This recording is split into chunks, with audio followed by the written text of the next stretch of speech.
بسم الله الرحمن الرحيم وما خلقت الجن والإنس إلا ليعبدون وقال تعالى واعبد ربك حتى يأتيك اليقين اللهم صل على محمد وعلى آل محمد كما صليت على إبراهيم وعلى آل إبراهيم إنك حميد مجيد اللهم بارك على محمد وعلى آل محمد كما باركت على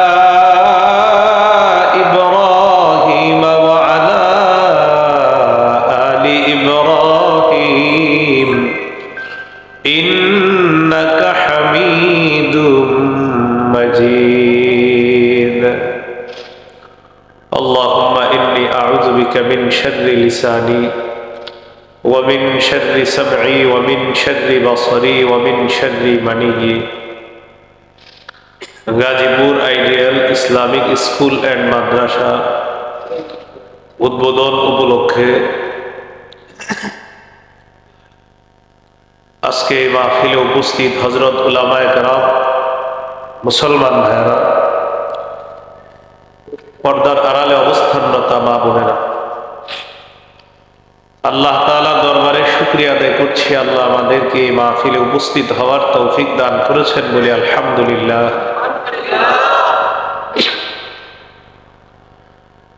আমি আপনাদের সামনে সূরাতুজ জারিয়াতের 56 নম্বর আয়াতে কারিমা তেলাওয়াত করলাম। এই আয়াতে আল্লাহ তাআলা বলেন, ওমা খালাকতুল জিন্না ওয়াল ইনসা ইল্লা লিয়াবুদুন। আমি জিন এবং ইনসানকে সৃষ্টি করেছি আমার ইবাদত করার জন্য। সূরা হিজরের 99 নম্বর আয়াতে আল্লাহ বলেন, ওয়া'বুদ রাব্বাকা হাত্তা ইয়াতিয়াকাল ইয়াকিন। মরণ আসা পর্যন্ত তুমি তোমার রবের ইবাদত করো।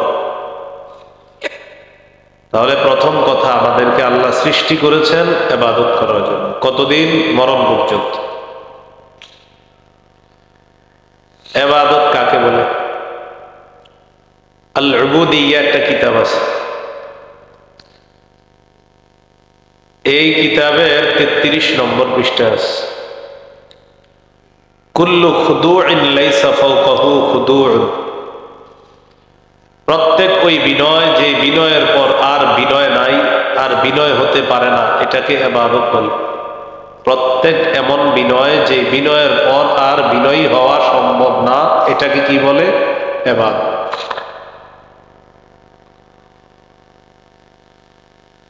ইমাম কুরতুবী রহমতুল্লাহি আলাইহি বলেন, ইবাদত বলা হয় ইসমুন জামিউন লিকুল্লি মা ইউহিব্বুহুল্লাহু ওয়া ইয়ারদাহু মিনাল আকওয়ালি ওয়াল আ'মালিজ যাহিরা ওয়াল বাতিনা।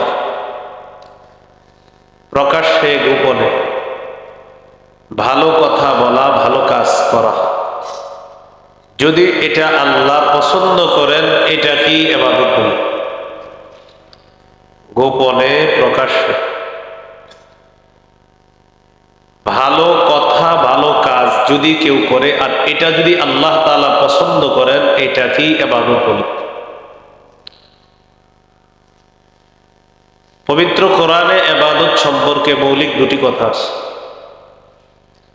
একটা হলো আল উবুদিয়্যাতুল খাসা, আর একটা আল উবুদিয়্যাতুল আম্মা।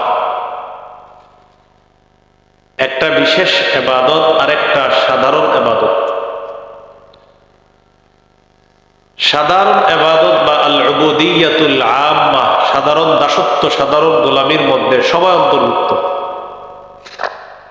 সবাই বলতে বেঈমানরাও। বেঈমানরাও আল্লাহর দাসত্ব করে কিন্তু স্বীকার করে না। আল্লাহর বান্দা তো, তারা কি চাল ডাল খায় না বেঈমানরা? তো চাল ডাল এটা সৃষ্টি করে কে? তার মানে আল্লাহর গোলামি করতেছে কিন্তু স্বীকার করে না। এই ব্যাপারে আল্লাহ তাআলা সূরা মারিয়ামের 93 নম্বর আয়াতে বলেন, ইন কুল্লু মান ফিস সামাওয়াতি ওয়াল আরদি ইল্লা আতির রহমানি আবদা। আসমান জমিনের যারাই আছে সবাই রহমানের কাছে দাস রূপে উপস্থিত হবে। কি রূপে? দাস, গোলাম, বান্দা। আরেকটা হলো আল উবুদিয়াতুল খাসা, বিশেষ দাসত্ব, বিশেষ গোলামি। বিশেষ দাসত্ব বা বিশেষ গোলামির মধ্যে শুধু তারাই অন্তর্ভুক্ত যারা আল্লাহর বিশেষ বান্দা, তারাই অন্তর্ভুক্ত। যেমন সূরা ফুরকানের 63 নম্বর আয়াতে আল্লাহ বলেন, ওয়া ইবাদুর রহমানিল্লাযীনা ইয়ামশুনা আলাল আরদি হাওনা ওয়া ইযা খাতাবাহুমুল জাহিলুনা ক্বালু সালামা। রহমানের প্রকৃত বান্দা তারা যারা বিনয়ের সাথে দুনিয়াতে চলে, নত হয়ে চলে, নম্র হয়ে চলে। জাহেলরা তাদেরকে সালাম দিলে, তাদের সাথে ঝগড়া করতে আসলে তখন তারা বলে সালামা, তোমাদের প্রতি সালাম। এখন বলেন, দুনিয়াতে কি সবাই নত হয়ে চলে নাকি বিশেষ কিছু মানুষ? এই বিশেষ মানুষগুলা আল্লাহর বিশেষ গোলামির অন্তর্ভুক্ত হবে, আর আল্লাহ তাদেরকে বিশেষ শ্রেণীর দাস বানিয়ে কিয়ামতের ময়দানে জান্নাত দান করবে। এইগুলো দ্বিতীয় কথা আজকে। 3 নম্বর কথা, হাদিসে ইবাদত। আবু দাউদের 1479 নম্বর হাদিস। এই হাদিসের মধ্যে আছে, قال رسول الله صلى الله عليه وسلم الدعاء هو العبادة। রাসূলুল্লাহ সাল্লাল্লাহু আলাইহি সাল্লাম বলেন, দোয়াটাই ইবাদত। সুবহানাল্লাহ। দোয়া করাই কি? ইবাদত। এখন আমরা তো দোয়া করি না, আমরা এখন ফতুয়া খুঁজি যে দোয়াটা কখন করব, কিভাবে করব, বাঁকা হয়ে না সোজা হয়ে, এইভাবে না ওইভাবে। এই ফতুয়া খুঁজতে খুঁজতে 3 বছর চলে গেছে, তো আল্লাহ দরবারে হাত ওঠানোর সুযোগ হয়নি। আল্লাহ তাআলা বলেন, উদউনি আস্তাজিব লাকুম, আমাকে ডাকো, আমার কাছে দোয়া করো, ওয়াদা আমি সাথে সাথে তোমাদের ডাকে সাড়া দিব। সুবহানাল্লাহ। وَإِذَا سَأَلَكَ عِبَادِي عَنِّي فَإِنِّي قَرِيب। আমার বান্দারা যখন আপনার কাছে আমার সম্পর্কে জিজ্ঞাসা করে আমি কোথায়, আপনি বলেন আমি অতি নিকটে। উজিবু দাওয়াতাদ দাঈ ইযা দাআন, আল্লাহ তাআলা বলেন সে ডাকা মাত্রই আমি তার ডাকে সাড়া দেই। আমি আপনি যতবার আল্লাহকে ডাকি আল্লাহ ঠিক ততবার সাড়া দেয়।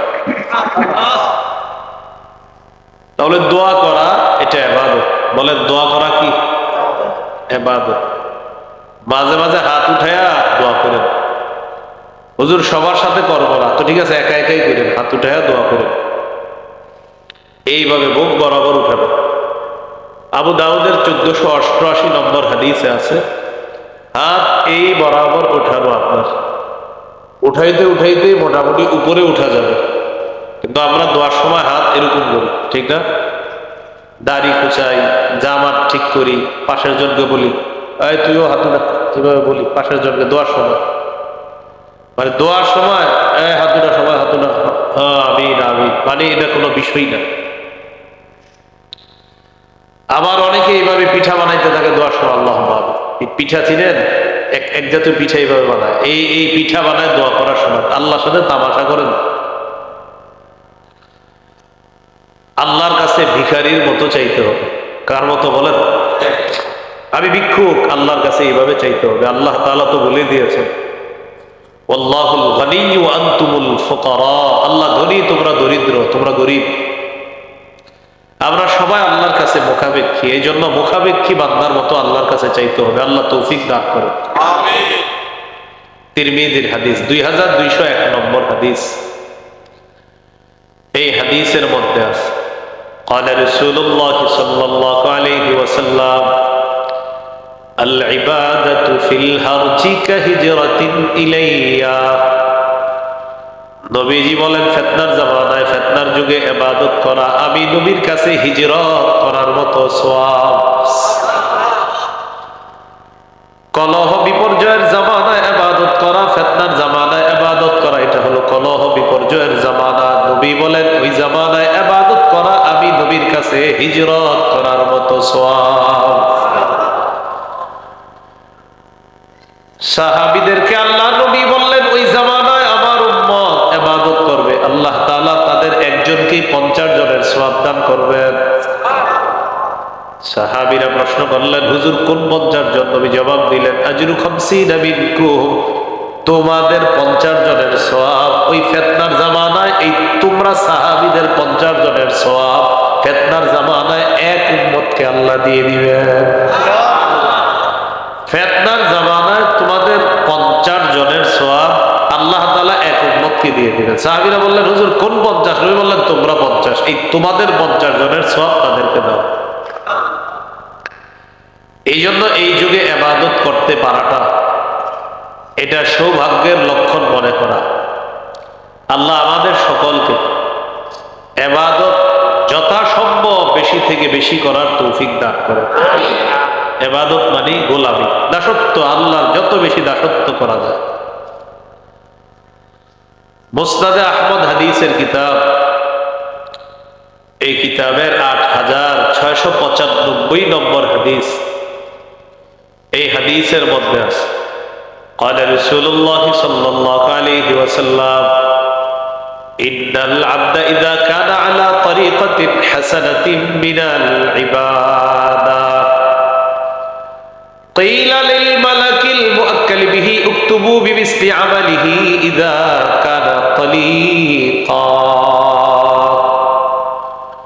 নবীজি বলেন, কোন বান্দা যদি ইবাদতের সুন্দর একটা নিয়ম গ্রহণ করে, করার পর ওই ব্যক্তি প্রতিদিন ইবাদত করে, করতে করতে একদিন ওই ব্যক্তি আর ইবাদত করার সুযোগ পায় না, সময় পায় নাই, বাড়িতে লোকটা অসুস্থ হয়ে যাওয়ার কারণে ইবাদত করার সুযোগ পায় না, ডেইলি ইবাদত করে, একদিন অসুস্থ হয়ে গেছে, ইবাদতটা আর করতে পারতেছে না। আল্লাহ তাআলা বলেন, আমার বান্দা ইবাদত করে না, কোনো সমস্যা নাই, আমি জানি সে যদি সুস্থ থাকতো সে ইবাদত করত।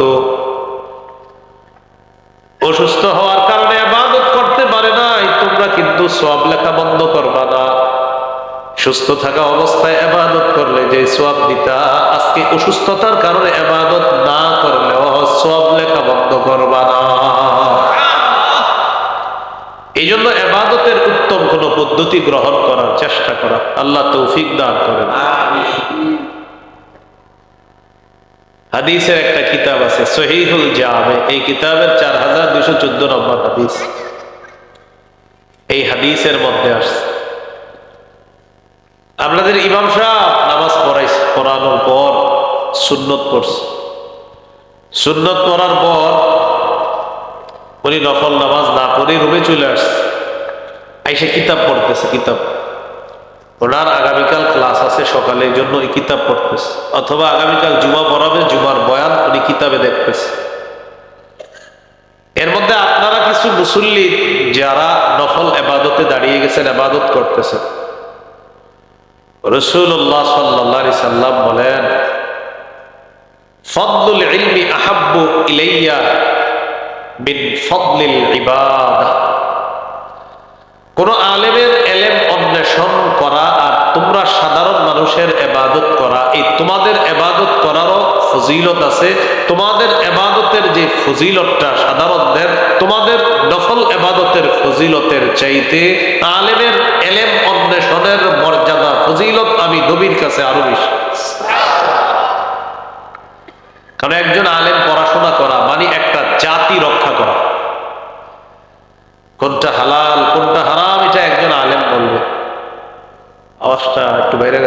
শুরুর দিকে যেমন ছিল অমন রাখেন, চুপে চুপে বাড়ায়। তো এটা খুব মাইকের নিচে বসে রয়েছে, হ্যাঁ, চুপে চুপে বাড়াইতে না করেন না। রাসূলুল্লাহ সাল্লাল্লাহু আলাইহি সাল্লাম বলেন, আলেমের এলেম অন্বেষণ করা সাধারণ মানুষের ইবাদতের চাইতে এটা দামি কাজ। তো এর মানে কিন্তু আপনারা আবার ইবাদত ছেড়ে দিয়ে না, আপনাদেরটারও ফজিলত আছে, সাধারণ মানুষের ইবাদতের ফজিলত আছে। নবীজি বলেন ক্ষেত্র বিশেষ সাধারণ মানুষের ইবাদতের ফজিলতের চাইতে আলেমের এলেম অন্বেষণের মর্যাদা আরো বেশি। এইগুলো আজকের 3 নাম্বার আলোচনা। 4 নাম্বার আলোচনা, বলেন আমার সাথে, উপকারিতা লাভের দিক থেকে ইবাদত 2 প্রকার। 1, নিজে ইবাদত করে উপকৃত হওয়া।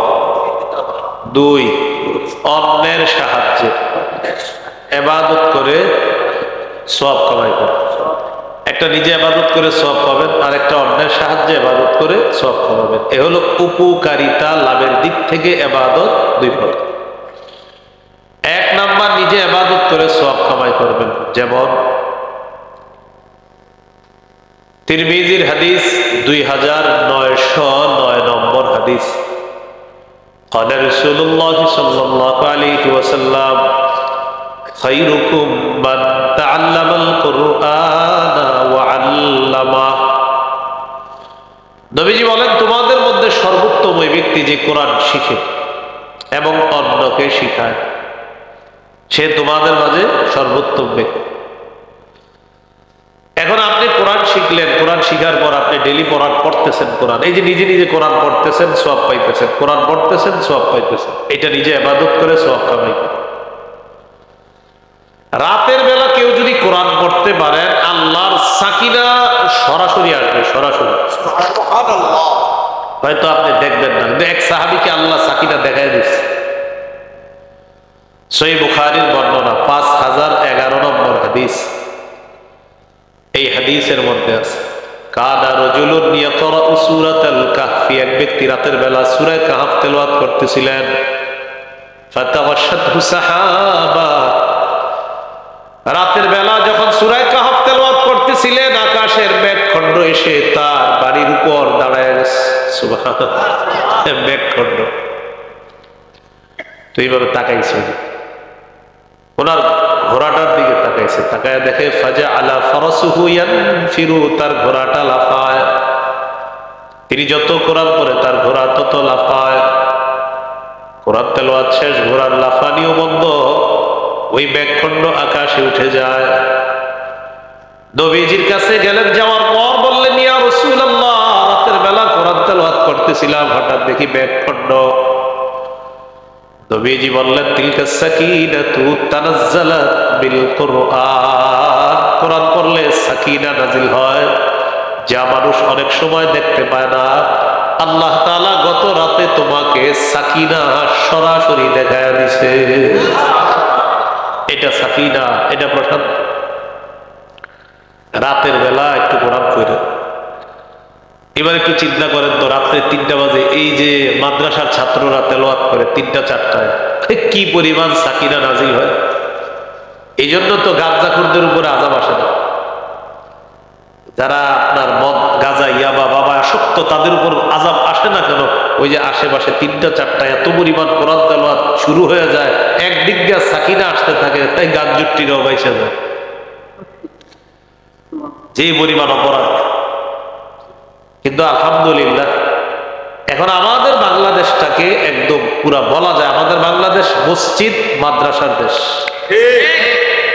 মসজিদ মাদ্রাসার দেশ, এইটা বলা যায়। না হয় আমাদের দেশে কিন্তু অপরাধ কম হয় না। এরপরেও আল্লাহ তাআলা, মানে আপনি চিন্তা করতে হবে যে আচ্ছা আমি এখন এত ভালো আছি কিন্তু, টেনশন করবেন যে আমি তো এত ভালো থাকার কথা না।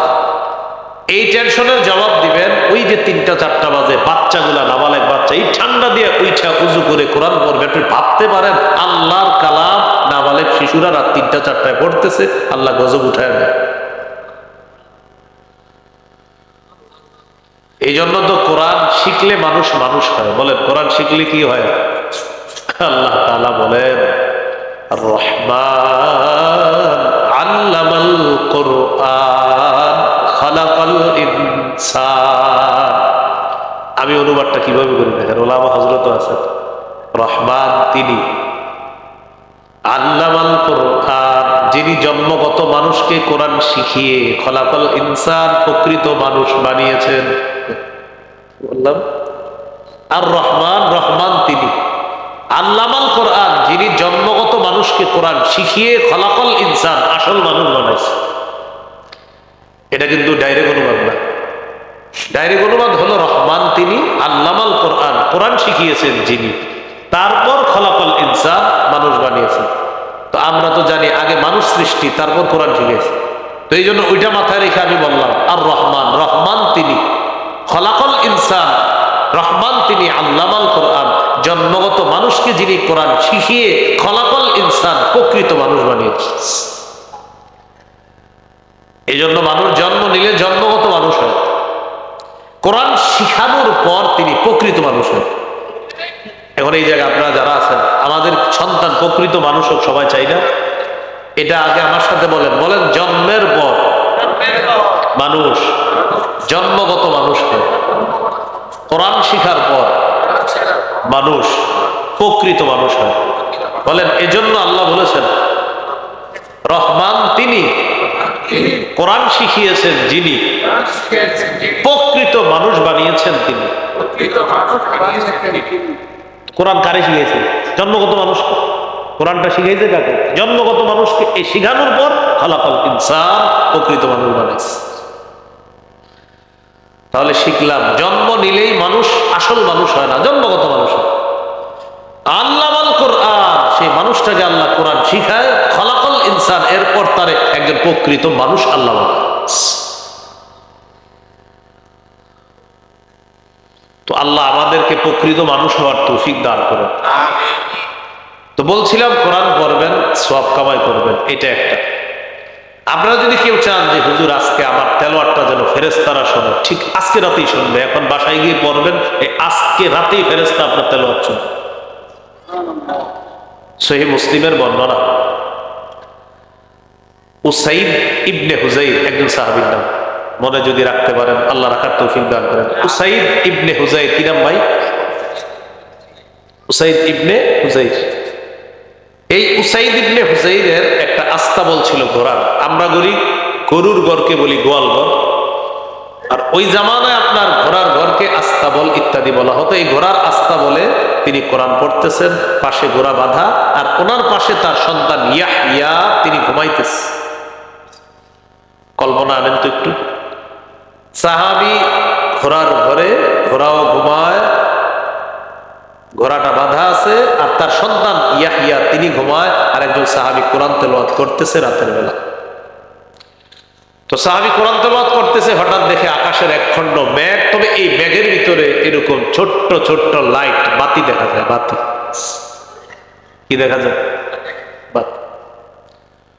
তিনি যত পরে ঘোড়া তত লাফায়, যত পরে ঘোড়া তত লাফায়।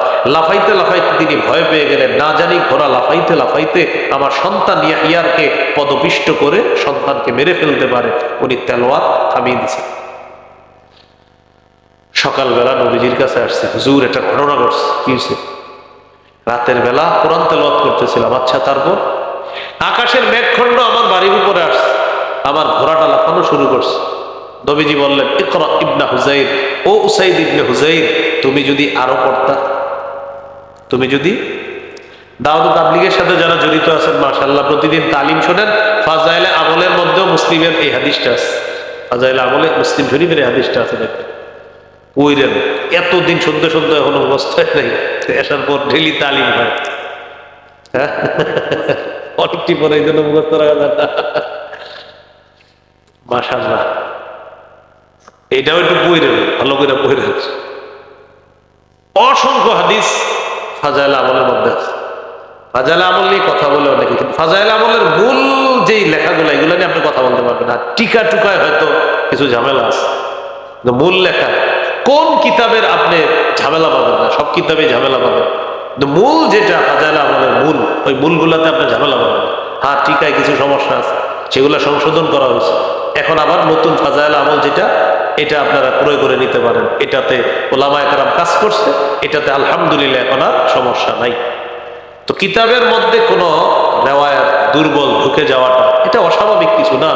ইবনে মাজাহ হাদিসের কিতাব, 6টা বিশুদ্ধ হাদিসের একটা কিতাব, এটার মধ্যেও জাল বর্ণনা অসাবধানতা বশত ঢুকে গেছে এটার মধ্যে। তাহলে বোঝা যায় জাল বর্ণনা ঢুকে যায় অসাবধানতার কারণে। তো এটা এখন সংশোধন করা হয়েছে, এখন পড়তে পারেন, পুরাটাই পড়তে পারেন। উসাইদ ইবনে হুযাইর রাদিয়াল্লাহু তাআলা নবীজির কাছে এসে বললেন, হুজুর এরকম এরকম দেখলাম। নবীজি বললেন, ইকরা ইবনে হুযাইর, উসাইদ ইবনে হুযাইর তুমি যদি আরো তেলাওয়াত করতা। ইয়া রাসূলুল্লাহ, আরো তেলাওয়াত করলাম, ঘোড়া আরো লাফায়। নবীজি বললেন, তারপর হুজুর, তারপর আমি তেলাওয়াত থামাইলাম। নবীজি বললেন, ও উসাইদ ইবনে হুযাইর তুমি যদি আরো তেলাওয়াত করতা। হুজুর আরো তেলাওয়াত করলাম, ঘোড়া আরো লাফায়। নবীজি বললেন, ও উসাইদ ইবনে হুযাইর তুমি যদি আরো তেলাওয়াত করতা। তিনি জবাব দেয়, হুজুর আরো পড়ছি। তারপর হুজুর পড়তে পড়তে এক পর্যায়ে আমি আমার পড়া থামিয়ে দিলাম। খাশিতু আন তাতা ইয়াহইয়া, আমি আশঙ্কা করলাম না জানি ঘোড়াটা আমার সন্তান ইয়াহইয়াকে পদপিষ্ট করে হত্যা করে ফেলে কিনা। নবীজি বললেন, ও উসাইদ ইবনে হুযাইর, ইকরা ইবনে হুযাইর তুমি যদি আরো তেলাওয়াত করতা। হুজুর আর করি নাই। উপরের দিকে তাকাইলাম, তাকায় দেখি ওই ব্যাগ খণ্ডটা যেটার মধ্যে বাতি ছিল ছোট্ট ছোট্ট, ফিহা আমসালুস সুরুজ, এই ব্যাগ খণ্ড শূন্যে বিলীন হয়ে যায়। নবীজি বললেন, তুমি যদি আরো পড়তা। আল্লাহ নবী বললেন, জানোনি ব্যাগ খণ্ডের মধ্যে যেই বাতিগুলা দেখছো এগুলা কি? তিলকাল মালাইকাতু তাসতামিউ লাক, এরা ছিল আল্লাহর ফেরেশতা, তোমার কোরআন তেলাওয়াত শোনার জন্য দুনিয়াতে তারা চলে আসছে। তা আমরা হয়তো দেখি না। নবীজি বললেন, উসাইদ ইবনে হুযাইর ফজরের আযান পর্যন্ত যদি তুমি তেলাওয়াত করতা, তোমার বাসার সামনে দিয়ে যেই সাহাবীরা নামাজ পড়ার জন্য যাইতো, ফজর পর্যন্ত যদি তেলাওয়াত করতা, ফজরের নামাজের সময় তোমার বাসার সামনে দিয়ে যারা মসজিদে যাইতো, তারা স্বচক্ষে আল্লাহ ফেরেশতাদেরকে দেখতো। এই জন্য বলছিলাম তুমি যদি আরো পড়তে। তো এই যে আপনি পড়বেন, এটা নিজে সওয়াব পাবেন। মনে আছে উপকারিতা লাভ দিক থেকে ইবাদত দুই প্রকার, একটা নিজে ইবাদত করবেন, সওয়াব পাবেন। তাহাজ্জুদ নামাজ পড়তে পারেন। সহিহুত তারগীবের হাদিস 630 নম্বর হাদিস, রাজুলুন কামা ফি লাইলাতিন বারিদাতিন মিন ফিরাশিহি ওয়া লিহাফিহি ওয়া দিসারিহি ফাকামা সুম্মা তাওয়াদ্দাআ সুম্মা কামা ইলাস সালাহ। কোন ব্যক্তি যদি প্রচন্ড শীতের রাতের বেলা উঠার পর ওযু করে তাহাজ্জুদ নামাজের মধ্যে দাঁড়িয়ে যায়, লেপ কম্বল বিছানা ইত্যাদি ছেড়ে ওযু করে তাহাজ্জুদ নামাজে দাঁড়িয়ে যায়, এই ব্যক্তি যখন নামাজে দাঁড়ায়, আজকে শীত ভালোই করছে, আজকে এটা পারেন, লেপ ছাড়লেন, কম্বল ছাড়লেন, আরামের বিছানা ছাড়লেন, তাহাজ্জুদ নামাজে দাঁড়াইলেন, আল্লাহ তাআলা তাকে দেখে খুশিতে হাসতে থাকে, খুশিতে হাসে। যদি চান আজকে রাত্রে আল্লাহকে খুশি করতে পারেন, নামাজের মধ্যে যখন দাঁড়াবেন, তাহাজ্জুদ নামাজে দাঁড়ানোর পর আল্লাহ ফেরেশতাদেরকে বলেন, মা হামালা আবদি হাযা আলা মা সানা, আমার এই বান্দা যে নামাজে দাঁড়াইছে এত প্রচন্ড শীতের রাতে কেন দাঁড়িয়েছে, ফেরেশতারা বলো। ফেরেশতারা জবাব দেয়, রাজা মা ইনদাকা ওয়া শাফকাতাম মিম্মা ইনদাক, আপনার কাছে পাওয়ার আশায় আর আপনার গজবের ভয়ে দাঁড়িয়েছে। আল্লাহ তাআলা বলেন, আতাইতুহু মা রাজা, সে যে নিয়তে দাঁড়িয়েছে, যে আশায় দাঁড়িয়েছে, দিয়ে দিলাম। বলেন সবাই, দিয়ে দিলাম। বলেন সবাই, বলেন দিয়ে দিলাম। কি সুন্দর কথা। আল্লাহ থাকবে, ও কেন দাঁড়িয়েছে আল্লাহ কিন্তু সব জানে, সাক্ষী বানায় আর কি ফেরেশতাদের। আচ্ছা ও কেন দাঁড়িয়েছে, আল্লাহ আপনার কাছ থেকে কিছু পাবে। আতাইতুহু মা রাজা, ঠিক আছে সাক্ষী থাকো, যে আশায় দাঁড়িয়েছে দিয়ে দিলাম। ও আম্মানতুহু মিম্মা ইয়াখাফ, যেই ভয়ে দাঁড়িয়েছে সেই ভয় থেকে আমি তাকে নিরাপত্তা দিয়ে দিলাম। এটা নিজে ইবাদত করলে এই বেনিফিট গুলো আপনি পাবেন। তো এই সুবর্ণ সুযোগটা কিন্তু আজকে রাতে, প্রচুর শীত কিন্তু পড়তেছে, রাতে আপনি ইবাদত করেন। আর যাদের সুন্দরী স্ত্রী আছে আপনি ইবাদত করতে পারেন। মাজমাউজ জাওয়ায়ের 2 নম্বর খণ্ড 258 নম্বর পৃষ্ঠায় আছে, ওয়াল্লাযী লাহু ইমরাআতুন হাসানাতুন ওয়া ফিরাশুল লাইল। কোন ব্যক্তির সুন্দরী বিবি আছে আর নরম বিছানা আছে, রাতের বেলা 3টা-4টা বাজে উঠছে, ওঠার পর দেখে তার বিবি ঘুমায়। চিন্তা করলো আল্লাহ তাআলা তো ঘুমান না, লা তাখুযুহু সিনাতু ওয়ালা নাওম, তন্দ্রা নিদ্রা আল্লাহকে স্পর্শ করে না। ইবনে মাজার হাদিসে নবী বলেন, ইন্নাল্লাহা লা ইয়ানাম ওয়া লা ইয়ানবাগি লাহু আইয়ানামা, নিশ্চয় আল্লাহ তাআলা ঘুমান না, ঘুমানো আল্লাহর জন্য শোভা পায় না। কোন ব্যক্তি রাত 3টা-4টা বাজে উঠলো, প্রচন্ড শীতের রাত, উঠার পর দেখে তার স্ত্রী ঘুমায়, নরম বিছানা পড়ে আছে, আশেপাশের মানুষগুলা ঘুমায়, ওই ব্যক্তি রাতের বেলা উযু করে তাহাজ্জুদ নামাজে দাঁড়িয়ে যায়। ইউহিব্বু ওয়াস্তাবশিরু ওয়া ইয়াদহাকু, আল্লাহ তাকে ভালোবাসে, তার প্রতি আল্লাহ খুশি হয়, তাকে দেখে খুশিতে আল্লাহ হাসতে থাকে। তো এই সুযোগটা কিন্তু কাজে লাগাইতে পারে, আল্লাহ তাআলা তৌফিক দান করেন। বলেন উপকারিতা লাভের দিক থেকে ইবাদত কয় প্রকার? 2 প্রকার। নিজে ইবাদত করবেন, সওয়াব পাবেন।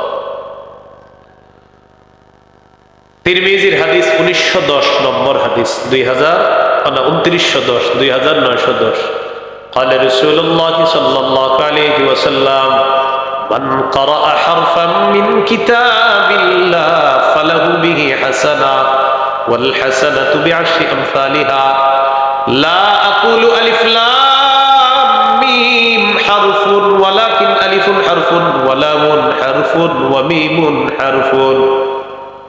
নবীজি বলেন, কেউ যদি কোরআনের একটা অক্ষর তেলাওয়াত করে, সাথে সাথে তার আমলনামায় 10টা নেকি। আলিফ লাম মিম পুরাটা একটা অক্ষর এমনটা না, আলিফ একটা অক্ষর, লাম একটা অক্ষর, মিম একটা অক্ষর, এই 3টা অক্ষর আপনার মুখ থেকে উচ্চারিত হবে, সাথে সাথে 30টা নেকি লিপিবদ্ধ হয়ে যায়। বলেন আলহামদু, বলেন আলহামদু, হামজা লাম জবর আল, হা মিম জবর হাম, আলহাম, দাল পেশ দু, আলহামদু। বলেন আমাদের আমলনামায় 300 নেকি লেখা হয়েছে। কয়শো? আলহামদুতে 50 আপনার নেকি, হামজা লাম হা মিম দাল 5 অক্ষরে কত? 50। তো আলহামদুতে 5 অক্ষরে কত পাবো? 50। তো 50 আমরা 6 বার পড়ছি, 6 50 কত হয়? 300। বাকি আমার 400, মানে আমি 2 বার বেশি বুঝছি, আপনারা 2 বার বলে ফেলেন। এই হয়ে গেল কয়বার? আপনাদেরও কয়বার হলো? 400 বার। এই ইবাদত গুলা মিস করবেন না। এই যে আপনি বসে বসে মসজিদে 5 মিনিট আছে সুন্নতের, কি দরকার আছে আরেকজনের সাথে কথা বলা? মনে করেন 5 মিনিট আছে জামাতের, তো আপনি সুন্নত পুরা বসে রয়েছেন, এখনো জামাতের 5 মিনিট আছে। পাশের জন্য মেয়েটার বিয়ে হয়েছে, কি অবস্থা, এবার ব্যবসা কেমন চলতেছে, এগুলা পাশের জন্য জিজ্ঞাসা করেন। এগুলা না করে বসে বসে قل هو الله احد الله الصمد لم يلد ولم يولد ولم يكن له كفوا احد 10 পারা কোরআনের সওয়াব হয়ে গেছে। চিন্তা করা যায় আমি এই মুহূর্তে 10 পারা কোরআনের সওয়াব কামাই করে ফেলছি, এটা আমার ইয়াকিন। তো আপনি বসে বসে সময়গুলো নষ্ট করেন না, পড়েন বসে বসে। আল্লাহ তাআলা থেকে নাচ পর্যন্ত সবাই পারেন না? ইমাম সাহেব আসতে 10 মিনিট এখনো দেরি হইতেছে, আপনি 10 বার পড়েন। হুজুর 10 বার পড়ার পরে আরো সময় আছে, আরো 10 বার পড়েন, সমস্যা কি? খতম দিবেন যে হুজুর আমি আলাম তাআলা থেকে নাচ পর্যন্ত 1 খতম 2 খতম এরকম পড়ছেন, পড়েন না, যতবার পড়েন পড়েন। কুল হুয়াল্লাহু আহাদ আল্লাহুস সামাদ লাম ইয়ালিদ ওয়া লাম ইউলাদ ওয়া লাম ইয়াকুল লাহু কুফুয়ান আহাদ, আরো 10 পারার সওয়াব আছে। তো আপনি আরেকবার পড়েন, 30 পারা কোরআনের সওয়াব। সময়গুলা নষ্ট করেন না, হাতে পায়ে ধরে বলি সময়গুলা নষ্ট করেন না। বলেন আমার সাথে সবাই, 5টি মূল্যবান জিনিস বলেন আজকে থেকে কখনো অবমূল্যায়ন করব না। জীবন, যৌবন, সময়, স্বাস্থ্য, সচ্ছলতা। আবার জীবন, যৌবন, সময়, স্বাস্থ্য, সচ্ছলতা, এই পাঁচটি মূল্যবান জিনিস কখনো অবমূল্যায়ন করবেন না। রাসূলুল্লাহ সাল্লাল্লাহু আলাইহি ওয়াসাল্লাম বলেছেন, ইগতানিম খামসান ক্বাবলা খামসিন, পাঁচটি জিনিসের পূর্বে পাঁচটি জিনিসকে মূল্যায়ন করবা। শাবাবাকা ক্বাবলা হারামিক, তোমার বার্ধক্য আসার আগে যৌবন কালটা মূল্যায়ন করবা। যৌবন কালে 2 রাকাত নফল নামাজ যত আরামে পড়তে পারবেন, বৃদ্ধ হওয়ার পর চাইলেও পারবেন। ওয়াসিহাতাকা ক্বাবলা সাকামিক, সুস্থতা মূল্যায়ন করবা অসুস্থ হওয়ার আগে। এখন আমরা সুস্থ আছি, বলেন আলহামদুলিল্লাহ, সুবহানাল্লাহ, সুবহানাল্লাহ, সুবহানাল্লাহ, সুবহানাল্লাহ, আলহামদুলিল্লাহ, আলহামদুলিল্লাহ, আলহামদুলিল্লাহ, আলহামদুলিল্লাহ, লা ইলাহা ইল্লাল্লাহ। দিল থেকে পড়েন, লা ইলাহা ইল্লাল্লাহ, আল্লাহু আকবার। এই দেখেন, এই 4টা জিকির আমরা করলাম, সুবহানাল্লাহ, আলহামদুলিল্লাহ, লা ইলাহা ইল্লাল্লাহ, আল্লাহু আকবার, এগুলা আমরা করলাম। এখন আপনি দেখেন আমরা সুন্দরভাবে করছি, কিন্তু অসুস্থ হওয়ার পরে এই যে দেখেন সুবহানাল্লাহ, আরেকবার কইতে চাইতেছেন, আসতেছে না। সুবহানাল্লাহ, আলহামদুলিল্লাহ। হাসবেন না, সিরিয়াস নেন বিষয়টা। লা ইলাহা ইল্লাল্লাহ, মানে সুস্থ অবস্থায় আপনি যত সুন্দরভাবে তাড়াতাড়ি আপনি আল্লাহকে খুশি করতে পারতেছেন, 10 বার সুবহানাল্লাহ যত বিশুদ্ধভাবে সুন্দরভাবে পারতেছেন, অসুস্থ হওয়ার পর চাইলেও পারতেছেন না। তাই নবীজি বললেন, সুস্থ অবস্থাটাকে মূল্যায়ন করো অসুস্থ হওয়ার আগে। 3 নাম্বার, ওয়াগিনাকা ক্বাবলা ফাকরিক, দরিদ্র হওয়ার আগে টাকা পয়সাগুলো মূল্যায়ন করবা, সচ্ছলতা মূল্যায়ন করবা। পকেটে টাকা আছে, হালাল কাজে লাগান, টাকা জুয়া খেলায় না, একদিন টাকা থাকবে না। 4 নাম্বার, ওয়াফারাগাকা ক্বাবলা শুগুলিক, ব্যস্ত হওয়ার আগে অবসর সময়টা কাজে লাগাও। ব্যস্ত হওয়ার আগে অবসর সময় কাজে লাগাও। রিক্সা দিয়ে অফিসে যাইতেছেন, অফিস শুরু হবে 9টায়, কথার কথা 10টায়, রিক্সা দিয়ে যাইতেছেন, আধা ঘন্টা রিক্সায় বসে আছেন। এই আধা ঘন্টা আপনি কাজে লাগান, মোবাইলটা বসে বসে না টিপা, এই আধা ঘন্টা আপনি কাজে লাগান বসে বসে। সুবহানাল্লাহ, আলহামদুলিল্লাহ, সুবহানাল্লাহি ওয়া বিহামদিহি, সুবহানাল্লাহি ওয়া বিহামদিহি, সুবহানাল্লাহি ওয়া বিহামদিহি। এটা 100 বার পড়েন, হুত্তাত খাতায়া ওয়া ইন কানাত মিসলা জাবাদিল বাহরি, সমুদ্রের ফেনা পরিমাণ গুনাহও maaf করে দিবেন আল্লাহ। 100 বার যদি কেউ করে এটা, সুবহানাল্লাহি ওয়া বিহামদিহি, শুধু এতটুকু, সুবহানাল্লাহি ওয়া বিহামদিহি, বাস এতটুকু। আর যদি আরেকটু বাড়ান, সুবহানাল্লাহি ওয়া বিহামদিহি, সুবহানাল্লাহিল আযীম। কিয়ামতের ময়দানে ওজনের পাল্লা আল্লাহ একদম ভারী করে জান্নাত দিবেন। কেন সময়গুলো নষ্ট করো? 5 নাম্বার, ওয়া হায়াতাকা ক্বাবলা মাউতিক, মরণের আগে জীবনটাকে মূল্যায়ন করবা। মরে যাব, সব শেষ হয়ে যাবে, মনে থাকবেনি কথাগুলো ইনশাআল্লাহ। তাহলে 5টি মূল্যবান জিনিস আমরা মূল্যায়ন করব। আজকে ঘরে গিয়ে লিখে রাখবেন, জীবন, যৌবন, সময়, স্বাস্থ্য, সচ্ছলতা, এটা ডেলি কয়েকবার দেখবেন। এরপরে বাসা থেকে বের হবে যে আমার এই 5টা মূল্যবান জিনিসকে আমি নষ্ট হতে দিব না ইনশাআল্লাহ। মনে আসেনি উপকারিতা লাভের দিক থেকে ইবাদত কয় প্রকার?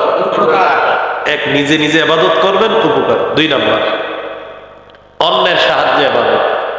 সহিহ বুখারীর বর্ণনা, 5353 নম্বর হাদিস। 5353 কত হয়? 5353। قال رسول الله صلى الله عليه وسلم الساعي على الأرملة والمسكين كالمجاهد في سبيل الله أو الصائم النهار القائم الليل। নবীজি বলেন, কোন ব্যক্তি দিনের বেলা রোজা রাখে, রাতের বেলা তাহাজ্জুদ নামাজে কাটায়, আর আল্লাহর রাস্তায় জিহাদ করে। আল্লাহর রাস্তায় মুজাহিদের যে সওয়াব, সারা দিন রোজা রাখে তার যে সওয়াব, কোরআন তেলাওয়াত করে তার যে সওয়াব, সারা রাত নামাজ পড়ে তার যে সওয়াব। কোন ব্যক্তি যদি অসহায় দরিদ্র মানুষের সহযোগিতায় এগিয়ে যায়, বিধবা নারীদের সহযোগিতায় এগিয়ে যায়, তার আমল নামায় মুজাহিদের, রোজাদারের আর রাতের বেলা তাহাজ্জুদ আদায়কারীর সওয়াব আল্লাহ তাকে দিয়ে দেয়। এটা অন্যের সাহায্য না। ফকিরকে দান করবেন, সাহায্য মানে কি?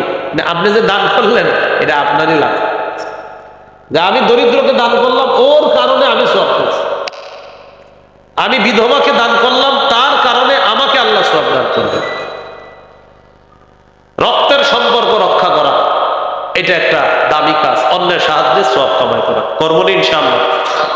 আল্লাহ তৌফিক দান করুন। সর্বশেষ কথা, 5 নম্বর আলোচনা, বলেন মাধ্যম হিসাবে ইবাদত 5 প্রকার। এটা শর্টে শেষ করে দিব, একটু শিখে নেন এটা। বলেন আমরা, প্রচন্ড শীত পড়তেছে, 5 মাধ্যমে ইবাদত করি। বলেন অন্তর দিয়ে, মনে রাখবেন, মুখ দিয়ে, আবার অন্তর দিয়ে, মুখ দিয়ে, শরীর দিয়ে, সম্পদ দিয়ে, শরীর এবং সম্পদ দিয়ে। 4 নম্বরটা হলো শরীর দিয়ে, 5 নম্বরটা শরীর এবং সম্পদ দিয়ে। না, 4 নম্বরটা না, সম্পদ দিয়ে। 5 নম্বরটা শরীর এবং সম্পদ। আবার বলছি, বলেন অন্তর দিয়ে, মুখ দিয়ে, শরীর দিয়ে। শরীর হলো 3 নম্বর। 4 নম্বর সম্পদ দিয়ে। 5 নম্বর হলো শরীর এবং সম্পদ দিয়ে। এই 5টার নাম দিয়ে আমরা বলেন অন্তর দিয়ে যে ইবাদত করা হয় সে ইবাদতকে আত্মিক ইবাদত বলে, মানে আত্মার সাথে সম্পর্ক। মুখ দিয়ে যে ইবাদত করি এটাকে বলে মৌখিক ইবাদত। শরীর দিয়ে যে ইবাদত করি এটাকে বলা হয় শারীরিক ইবাদত। সম্পদ দিয়ে যে ইবাদত করি, অর্থ দিয়ে, এটাকে বলা হয় আর্থিক ইবাদত। আর 5 নাম্বার শরীর এবং সম্পদ দিয়ে, এটাকে বলা হয় আর্থিক এবং শারীরিক ইবাদত। একটু মনোযোগ দেন। 1 নাম্বার ইবাদত হলো অন্তর দিয়ে। অন্তরের ইবাদত কি? অন্তরের ইবাদত বলেন বিশুদ্ধ নিয়ত। এটা কিসের ইবাদত? অন্তরের। সহিহ বুখারী 1 নম্বর হাদিস, ইন্নামাল আ'মালু বিন্নিয়াত। আমলের প্রতিদান নিয়তের সাথে, আমলের প্রতিদান বিশুদ্ধ নিয়তের সাথে। তো বলেন তো নিয়তের ইবাদত কি দিয়ে করি? অন্তর দিয়ে। মাশাআল্লাহ, একটু আমার সাথে বলেন লা ইলাহা ইল্লাল্লাহ। পড়েন, বলেন লা ইলাহা ইল্লাল্লাহ। বলেন এটা মুখে বলার পাশাপাশি অন্তরেও বিশ্বাস করা। অন্তরে বিশ্বাস করার নাম বলেন আত্মিক ইবাদত। অন্তর দিয়ে বিশ্বাস করব, এটার নাম কি হয়ে যাবে? আত্মিক ইবাদত। আত্মিক মানে অন্তরের ইবাদত। লা ইলাহা ইল্লাল্লাহ বলছেন আপনি মুখ দিয়া, ভাই অন্তরে আছে তো? জি জি, আমার অন্তরে আছে। এই অন্তরে থাকাটা আত্মিক ইবাদত। সহিহ বুখারীর 44 নম্বর হাদিস। এটা যদি অন্তরে সরিষার দানা পরিমাণও থাকে, সুবহানাল্লাহ, 44 নম্বর বুখারীর, ইয়াখরুজু মিনান নার মান ক্বালা লা ইলাহা ইল্লাল্লাহ ওয়া ফি কলবিহি ওয়াজনু শাঈরাতিন মিন খায়রিন ওয়া ফি কলবিহি ওয়াজনু বুররাতিন মিন খায়র ওয়া ফি কলবিহি ওয়াজনু দাররাতিন মিন খায়র, ইয়ানি ঈমান। কারো অন্তরে যদি গম পরিমাণ, জব পরিমাণ, সরিষার দানা পরিমাণ ঈমান থাকে, অপরাধের কারণে এই লোকটা যদি জাহান্নামের সাজা ভোগ করে, একদিন জাহান্নাম থেকে বের হয়ে সরিষার দানা পরিমাণ ঈমানের কারণে আল্লাহ তাকে জান্নাত দান করবে। আত্মিক ইবাদত। জীবনে যা হবে না হবে অন্তরে এটা রাখেন, আল্লাহ আমি নাফরমানি অনেক করি মাবুদ, আপনার আলো বাতাস খায়াও আমার অনেক গুনাহ হয় আল্লাহ, আল্লাহ আমি কিন্তু দিলে এটা বিশ্বাস করি আপনি ছাড়া আমার কেউ নেই, এটা আমার দিলে রাখবেন। তাহলে একটা গেল নিয়ত বিশুদ্ধ, আর একটা গেল লা ইলাহা ইল্লাল্লাহ স্বীকৃতি, এটা অন্তরেও করা। অন্তরে আরেকটা ইবাদত বলেন ইখলাস। কি বলেন তো? ইখলাস। নাসাইর হাদিস 3140 নম্বর হাদিস, قال رسول الله صلى الله عليه وسلم إن الله لا يقبل من العمل إلا ما كان له خالصا। আল্লাহ তাআলা আমল ততক্ষণ কবুল করেন না যতক্ষণ আমলটা ইখলাসের সাথে না। কয়টা গেল অন্তরে ইবাদত? তিনটা। একটা গেল বিশুদ্ধ নিয়ত, আরেকটা লা ইলাহা ইল্লাল্লাহ, এটা অন্তরে বিশ্বাস করা, আরেকটা গেল আপনার ইখলাস, আরেকটা বলেন সুন্দর চিন্তা। চিন্তা কি দিয়ে করে? অন্তর দিয়ে, এটা আত্মিক ইবাদত। সুন্দর চিন্তা। এখন আমার দিকে একটু তাকান, আমি আসমানের দিকে তাকাইলাম, চিন্তা করতেছি এত সুন্দর আসমানটা কে এইভাবে খুঁটি ছাড়া বানাইলো, আমি শুধু চিন্তা করতেছি। চিন্তা করতে করতে কোরআনের সূরা আলী ইমরানের 190 191 নাম্বার আয়াতে আমি জবাব পেয়ে গেছি। সুবহানাল্লাহ। আমি চিন্তা করতেছি আসমানটা এইভাবে দাঁড় করায় রাখছে কার হুকুমে? সূরা রুমের 25 নম্বর আয়াতে আল্লাহ জবাব দেয়, ওয়া মিন আয়াতিহি আন তাকুমাস সামাউ ওয়াল আরদু বিআমরি। আসমান দাঁড়িয়ে আছে আল্লাহর হুকুমে, জমিন দাঁড়িয়ে আছে আল্লাহর হুকুমে। তো দেখেন আমি খালি চিন্তা করতেছি। সূরা আলী ইমরানের 190 191 নম্বর আয়াতে আল্লাহ বলেন, ইন্না ফি খালকিস সামাওয়াতি ওয়াল আরদি ওয়াখতিলাফিল লাইলি ওয়ান নাহারি লাআয়াতিল লিউলিল আলবাব। আসমান জমিন সৃষ্টির মাঝে, দিন রাতের পরিবর্তনের মাঝে জ্ঞানীদের জন্য নিদর্শন আছে। সুবহানাল্লাহ। জ্ঞানী কারা? আল্লাযীনা ইয়াযকুরুনাল্লাহা কিয়ামান ওয়া কুউদান ওয়া আলা জুনুবিহিম। যারা দাঁড়িয়ে আল্লাহকে স্মরণ করে, বসে আল্লাহকে স্মরণ করে, শুয়ে শুয়েও আল্লাহকে স্মরণ করে। সুবহানাল্লাহ। শুয়ে শুয়ে আল্লাহকে স্মরণ করে, শুয়ে শুয়ে আল্লাহকে স্মরণ করে। বিসমিকা রব্বি ওয়াদাতু জামবি ওয়া বিকা আরফাউহু ইন আমসাকতা নাফসি ফাহফাজহা ওয়া ইন আমসাকতাহা ফাহফাজহা বিমা তাহফাজু বিহি ইবাদাকাস সালিহিন। বিসমিকা রব্বি ওয়াদাতু জামবি ওয়া বিকা আরফাউহু ইন আমসাকতা নাফসি। এইভাবে আপনি এটা দোয়া আর কি নবীজি সাল্লাল্লাহু আলাইহি সাল্লাম পড়তেন আর কি। খুব সুন্দর অনুবাদ আর কি। রাসূলুল্লাহ সাল্লাল্লাহু আলাইহি সাল্লাম বলতেন, আল্লাহ আপনার নামে আমি শুইলাম, এইভাবে মাথাটা রাখলাম, আল্লাহ আমার জানটা কি আমার ফিরিয়ে দিবেন কিনা এটা আপনি জানেন। যদি ফিরিয়ে দেন তো আলহামদুলিল্লাহ, যদি আপনি আল্লাহ ফিরিয়ে না দেন তাহলে নেককারদের সাথে আমার জানটা, আমার আত্মাটা রাখা দিয়ে হেফাজত। কত সুন্দর সুন্দর দোয়া আছে। ঘুমের ব্যাপারে আমার একটা ওয়াজে আছে, ওইটা দেখবেন ভালোই মানুষ দেখছে।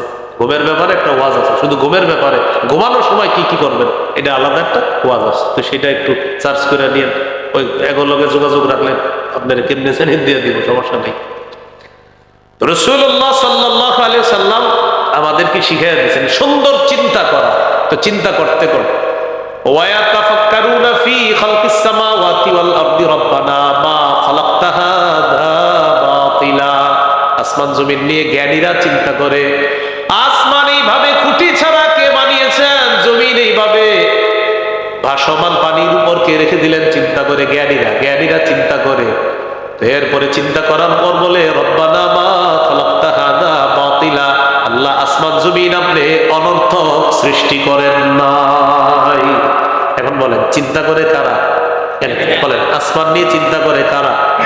জমিন নিয়ে চিন্তা করে কারা?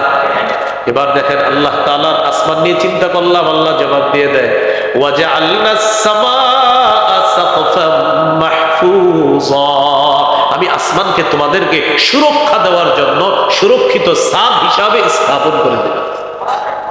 এবার জমিনের দিকে তাকাইছে, আল্লাহ জমিনটা নড়ে না কেন, চড়ে না কেন? ওনারাও বসে রয়েছে, আমিও বসে রয়েছি, চেয়ার তো নড়ে না। আল্লাহ নিচে তো পানি। আল্লাহ তাআলা বলেন, ওয়াল জিবালা আওতাদা। আমি মজবুত পাহাড়কে জমিনের উপর পেরেক হিসাবে বসায়া দিয়া জমিনের নড়াচড়া বন্ধ করে তোমাদের জন্য বসবাসের উপযোগী বানায়। তো জ্ঞানীরা এটা কি করে? বলেন জ্ঞানীরা কি করে? আবার কি করে? এই চিন্তাটা আত্মিক ইবাদত। এই যে সুন্দর চিন্তা, আমি চিন্তা করতেছি উত্তরপাড়ার আব্দুর রহিম ভাই 4 ওয়াক্ত নামাজ মসজিদে পড়ে, ফজরটা বাসায় পড়ে, উনি মসজিদে পড়ে না, কিভাবে ওনারে মসজিদে আনা যায়? ফোন করে আনবো নাকি ওনার বাসায় গিয়ে ডাকবো? এই যে চিন্তা করতেছেন, সওয়াব লেখো। সুন্দর চিন্তা আত্মিক ইবাদত। এই কারণে আল্লাহ আপনাকে সওয়াব দেন। আল্লাহ জানে, বুঝাইতে পারছি নি কথাটা? তাহলে সুন্দর চিন্তা করা এটা আত্মিক ইবাদত। তাহলে একটা গেল বিশুদ্ধ নিয়ত, আরেকটা গেল লা ইলাহা ইল্লাল্লাহ, এটা অন্তরে ইয়াকিন করা, বিশ্বাস করা, আরেকটা গেল ইখলাস, আরেকটা গেল সুন্দর চিন্তা। এইগুলো আত্মিক ইবাদত। 2 নাম্বার মৌখিক ইবাদত। মৌখিক ইবাদত কি? মৌখিক ইবাদত ওই যে লা ইলাহা ইল্লাল্লাহ একটু আগে বললাম, এটা কিন্তু একদিক দিয়ে অন্তরে বিশ্বাস করা আত্মিক ইবাদত, আর এই যে মুখে উচ্চারণ করা মৌখিক ইবাদত। এবার দিল থেকে অন্তরে বিশ্বাস অর্থাৎ আত্মিক ইবাদতটা ঠিক রেখা এবার মৌখিক ইবাদতটা আমরা করি, অন্তরেও ঠিক রাখবো, মুখেও করবো। পড়েন লা ইলাহা ইল্লাল্লাহ, সবাই দিল থেকে লা ইলাহা ইল্লাল্লাহ। তিরমিজির হাদিস 3592 নম্বর হাদিস। মা ক্বালা আব্দুল কত্তু লা ইলাহা ইল্লাল্লাহ খালিসান ইল্লা ফুতিহাত লাহু আবওয়াবুস সামাই হাত্তা তুফজিয়া ইলাল আরশ। কোন ব্যক্তি যদি ইখলাসের সাথে লা ইলাহা ইল্লাল্লাহ পাঠ করে, আসমানের সবগুলা দরজা খুলে দেওয়া হয়, তার লা ইলাহা ইল্লাল্লাহ যেন আরশ পর্যন্ত পৌঁছে যায়। তাহলে লা ইলাহা ইল্লাল্লাহ উচ্চারণ করা মৌখিক ইবাদত। বলেন তিলাওয়াতুল কোরআন মৌখিক ইবাদত। কোরআন তেলাওয়াত করা কি ইবাদত? তিরমিজির হাদিস 1333 নম্বর হাদিস। তাহলে কি হইল? 1 3 3 3 1333 এরকম না, একের পরে 3 না 3। قال رسول الله صلى الله عليه وسلم الجاهر بالقرآن كالجاهر بالصدقة والمسر بالقرآن كالمسر بالصدقة। প্রকাশ্যে কোরআন তেলাওয়াতকারী প্রকাশ্যে সদকাকারীর মতো, গোপনে কোরআন তেলাওয়াতকারী গোপনে সদকাকারী। করব তো ইনশাআল্লাহ। তাহলে মৌখিক ইবাদত তিলাওয়াতুল কোরআন। এবার বলেন জিকির করা মৌখিক ইবাদত। জিকির করা কি ইবাদত? মৌখিক ইবাদত। আল্লাহর জিকির করেননি? আল্লাহর জিকিরে যদি 2 ফোঁটা চোখের পানি বের হয়, আর যদি জমিনে 1 ফোঁটা পানি পড়েই যায় কোনো কারণে, কিয়ামতের মাঠে আল্লাহ আপনাকে শাস্তি দিবেন। মুসনাদ আহমদ হাদিসের কিতাব, আবার আল জামিউস সগীরের মধ্যে আসছে 8655 নম্বর হাদিস। قال رسول الله صلى الله عليه وسلم من ذكر الله ففاضت عيناه حتى يصيب الارض لم يعذبه الله يوم القيامه। কেউ আল্লাহকে স্মরণ করলো, আল্লাহ স্মরণে তার চোখ দিয়ে পানি আসলো, এই পানির ফোঁটা জমিনে পড়লো, আল্লাহ তাআলা তাকে কিয়ামতের মাঠে শাস্তি দিবেন না। জিকির করা। আজকে রাতে আপনারা জিকিরের আমলটা এইভাবে করতে পারেন, নির্জনে বসে বসে আল্লাহরে স্মরণ করবেন। আল্লাহ আল্লাহ, আমাকে আপনি কত নিয়ামত দান করছেন, আল্লাহ আলো দিলেন, বাতাস দিলেন, আল্লাহ এগুলো খাওয়ার পরে ভোগ করার পরেও আমার কত সুন্দর 2টা হাত দিলেন, এই হাত দিয়ে আমি কত গুনাহ করছি আল্লাহ, এই চোখ দিলেন 2টা, হারাম জিনিসের দিকে কত তাকাইলাম আল্লাহ। এইভাবে নির্জনে আল্লাহকে স্মরণ করবেন। সহিহ বুখারী 660 নম্বর হাদিস। 7 ব্যক্তিকে আল্লাহ কিয়ামতের ময়দানে তার ছায়া জায়গা দিবেন। এর মধ্যে একজন রজুলুন যাকারাল্লাহ খালিয়ান ফাফাদাত আইনা, যে নির্জনে আল্লাহকে স্মরণ করে আর তার 2 চোখ থেকে পানি আসে, আল্লাহ তাআলা কিয়ামতের মাঠে তাকে তার ছায়া জায়গা দেন। তো বলছিলাম আল্লাহকে স্মরণ করে কান্নাকাটি করা, করবো তো ইনশাআল্লাহ। তো জিকির করা, জিকির স্মরণ করা, জিকির করা। জিকির নামাজ, জিকির জিকির তেলাওয়াত, এটাও জিকির। নামাজ পড়া এটাও জিকির, তেলাওয়াত করা এটাও জিকির। সুবহানাল্লাহ, আলহামদুলিল্লাহ, লা ইলাহা ইল্লাল্লাহ, আল্লাহু আকবার, আস্তাগফিরুল্লাহ, এগুলাও জিকির। এখন আপনি কোনটা করবেন বেশি? ইস্তেগফার বেশি পড়বেন না সুবহানাল্লাহ বেশি পড়বেন?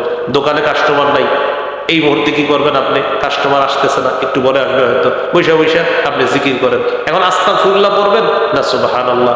আমাদের সালাফগণ সুন্দর সিদ্ধান্ত দিয়েছে যে শোনো, জামায় যদি ময়লা থাকে সাবানের প্রয়োজন হয়, ময়লা না থাকলে আতরের প্রয়োজন হয়। ইস্তেগফার নামক সাবান দিয়ে কলবকে সাফ করো, আর সুবহানাল্লাহ নামক আতর দিয়ে কলবকে সাজায়। ইস্তেগফার দিয়ে কলবকে আগে সাফ করতে হবে। আস্তাগফিরুল্লাহ, আস্তাগফিরুল্লাহ, আস্তাগফিরুল্লাহ, কলবের গুনাহ দূর হইতেছে। আস্তাগফিরুল্লাহ, আস্তাগফিরুল্লাহ, কলবের উপরে একটা গুনাহের জং ছিল, আবরণ ছিল কালো। আস্তাগফিরুল্লাহ, এই কালোটা দূর হইতেছে। আস্তাগফিরুল্লাহ, এই কালোটা দূর হইতেছে। আস্তাগফিরুল্লাহ, কালো জং দূর হইতেছে, এবার দূর হইছে। তো আল্লাহ রাসূল সাল্লাল্লাহু আলাইহি সাল্লাম জিকির তো অনেক শিখাইছেন।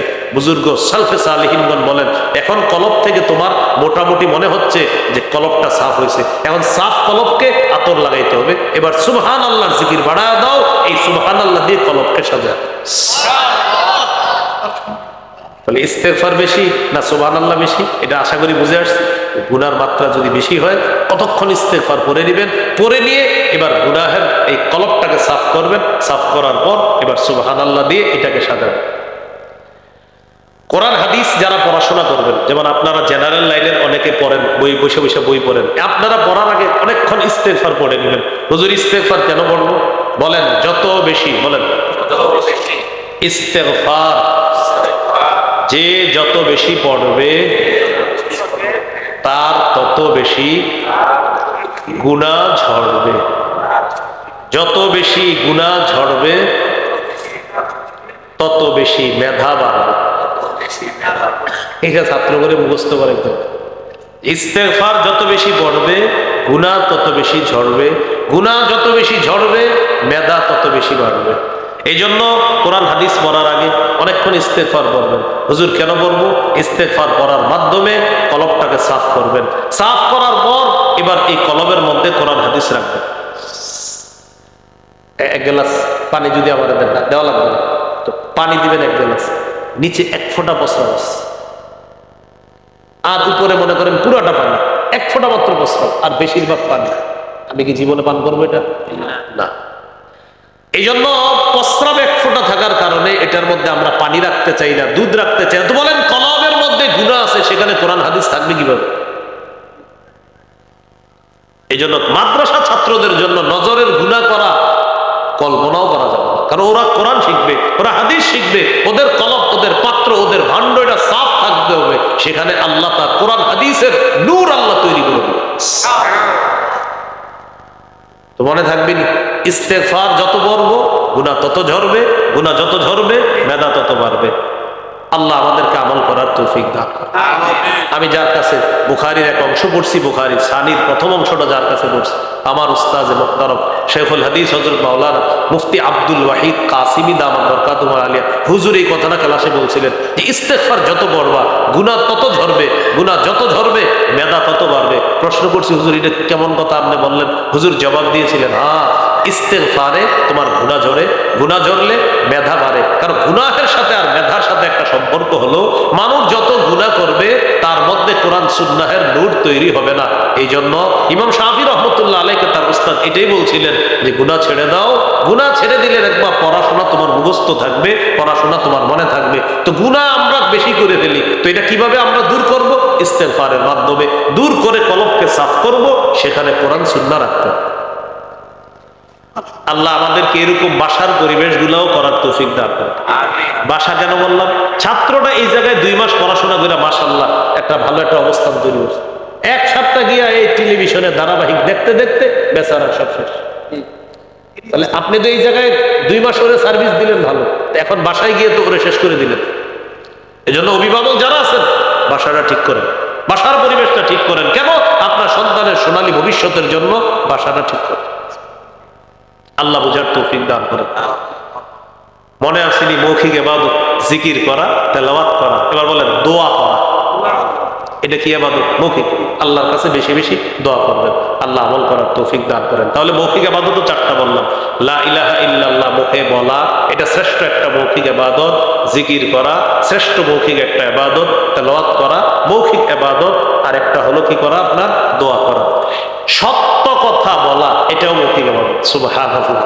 কি কথা বলা? সত্য কথা বলা মৌখিক ইবাদত। 3 নাম্বার শারীরিক ইবাদত নামাজ পড়া।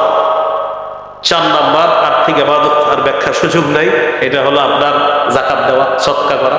5 নাম্বার আর্থিক এবং শারীরিক ইবাদত যেমন হজ করা। আল্লাহ তাআলা আমাদের সকল যে কথাগুলো শুনলাম বললাম সবাই যেন কথাগুলার গভীরভাবে উপলব্ধি করে আমলি জিন্দেগি গঠন করে ইবাদতের মাধ্যমে নিজেকে সাজিয়ে আল্লাহর প্রকৃত আবেদ গোলাম হয়ে আল্লাহর কাছে যেতে পারি। আল্লাহ তৌফিক দান করেন। একটা বিশেষ গোলাম আর একটা সাধারণের অন্তর্ভুক্ত আমাদেরকে হতে হবে। আল্লাহ তৌফিক দান করেন। গাজীপুর আইডিয়াল ইসলামিক স্কুল মাদ্রাসা, এটাতে ছাত্র দিবেন ইনশাল্লাহ।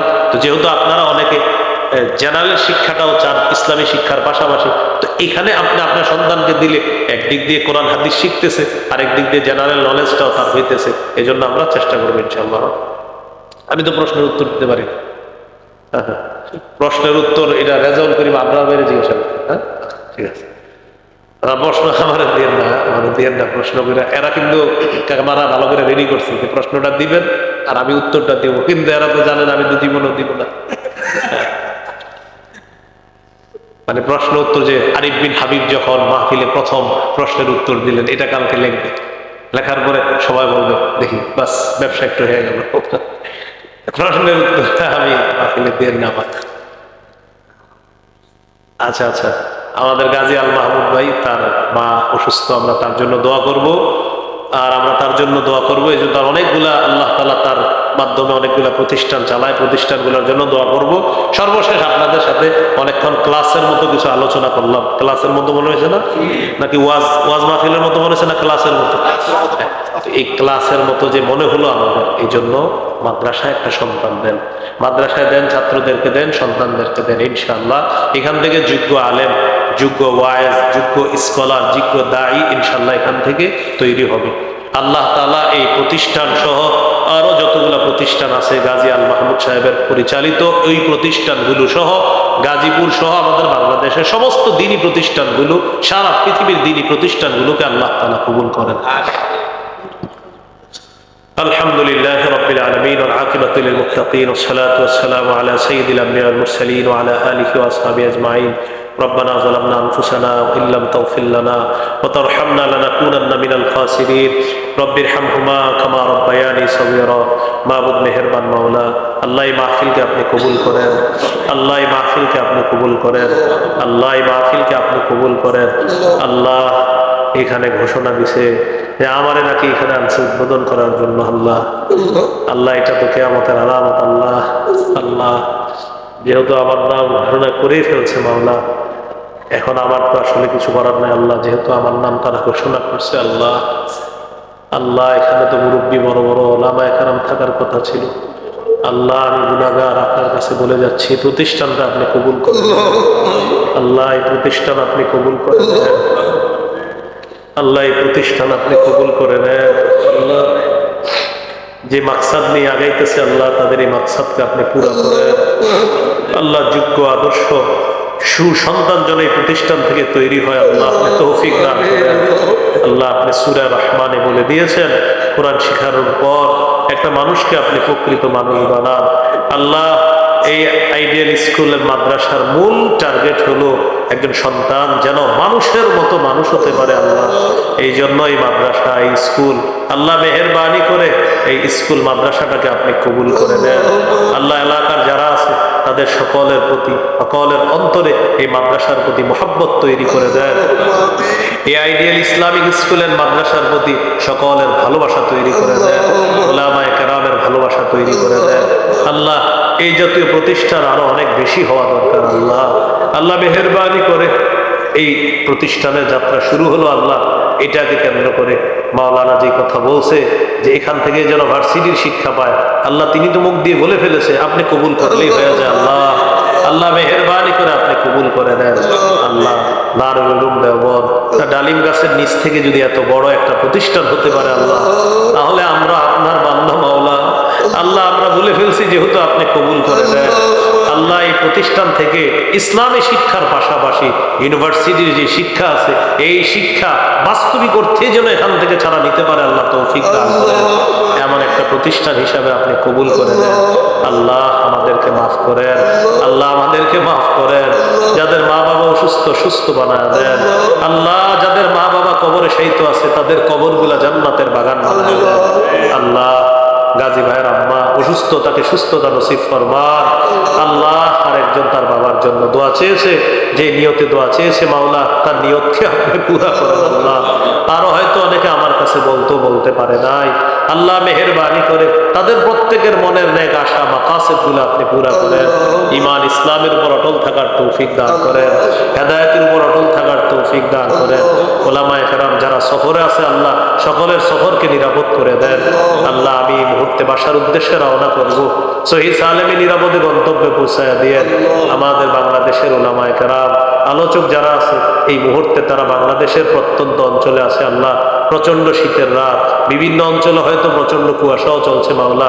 আল্লাহ আলেমদেরকে সহিহ সালেমে নিরাপদে পৌঁছায় দিয়ে আল্লাহ আল্লাহ কোনো ধরনের দুর্ঘটনা অঘটন থেকে তাদেরকে হেফাজত করেন। আল্লাহ আল্লাহ আমাদের দোয়া আপনি কবুল করেন। আল্লাহ আপনার কাছে আমার বিশেষ একটা আবদার, আজকে আমি যাদের সামনে বসলাম, যারা আমার সামনে বসছে, আল্লাহ এই মানুষগুলোর সাথে আবার জান্নাতে দেখা আল্লাহ, আল্লাহ আবার জান্নাতে দেখা করায় দিয়ে, আল্লাহ জান্নাতে দেখা করায় দিয়ে, আল্লাহ জান্নাতে দেখা করায় দিয়ে। আল্লাহ, আল্লাহ আমাদের সন্তানগুলোকে আপনি কবুল করেন। আল্লাহ প্রত্যেকের সন্তানগুলোকে আপনি কবুল করেন, মানুষের মতো মানুষ বানায় দেন। আল্লাহ মানুষের মতো মানুষ বানায় দেন। আল্লাহ আয়েশা সিদ্দিকা রাদিয়াল্লাহু আনহা, আবু বকর ওমর ওসমান আলী, আব্দুল্লাহ ইবনে আব্বাস,